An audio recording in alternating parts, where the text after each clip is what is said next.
Hi అండి అందరికీ. నేను మీ మిడిల్ క్లాస్ హౌస్ వైఫ్ని. ఈరోజు మనం మా వారి స్టైల్లో చేసిన స్వీట్ షాప్ స్టైల్లో చేసే ఉల్లిపాయ గట్టి పకోడీ ఎలా చేసుకోవాలో ఈ వీడియోలో చూద్దామండి. మీకు ఇంట్రెస్ట్ ఉంటే వీడియోని చివరి వరకు చూడండి. దానికోసం ముందుగా మా వారు ఒక 250 గ్రాముల శనగపిండిని ఒక గిన్నెలోకి జల్లించి తీసుకున్నారండి.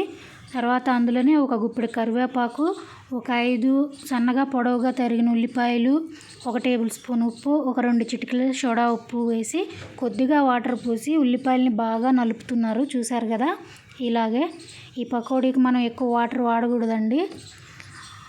మంచిగా నలిపిన తర్వాత ఇందులో ఒక హాఫ్ కప్పు వరకు బియ్యం పిండి అండి, మామూలు మన పొడి బియ్యం ఉంటాయి కదా, ఆ బియ్యంతో మిక్సీ పట్టుకుని జల్లించి పెట్టుకున్నాము.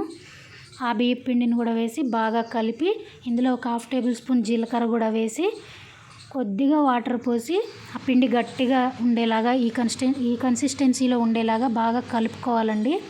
కలుపుకుని ఒక 5 నిమిషాలు పక్కన పెట్టుకుని స్టవ్ మీద కడాయి పెట్టి ఆయిల్ వేడి చేసుకుని డీప్ ఫ్రై చేసుకోవాలండి. ఈ పకోడీ మిశ్రమం ఏదైతే ఉందో దాన్ని ఈ ఆయిల్లో వేసి ఇలా ఫ్రై చేసుకోవాలండి, ఇలా గోల్డెన్ కలర్లోకి వచ్చే వరకు. నేను చెప్పే విధానం, నా వీడియోస్ మీకు నచ్చుతున్నట్లయితే ఒక లైక్ చేయండి ఫ్రెండ్స్. అలాగే మీకు తెలిసిన వాళ్ళకి షేర్ చేయండి. మన ఛానల్ని సబ్స్క్రైబ్ చేసుకోండి. ఇలాంటి మంచి మంచి వీడియోస్తో మీ ముందుకు వస్తూ ఉంటాను నేను. నాకు సపోర్ట్ చేయండి ఫ్రెండ్స్. చూసారా, ఇలా మన పకోడీ రెడ్ కలర్లోకి వచ్చే వరకు ఫ్రై చేసుకుని మనం తీసుకుంటే స్వీట్ షాప్ స్టైల్లో చేసే గట్టి పకోడీ రెడీ అయిపోయినట్టే అండి.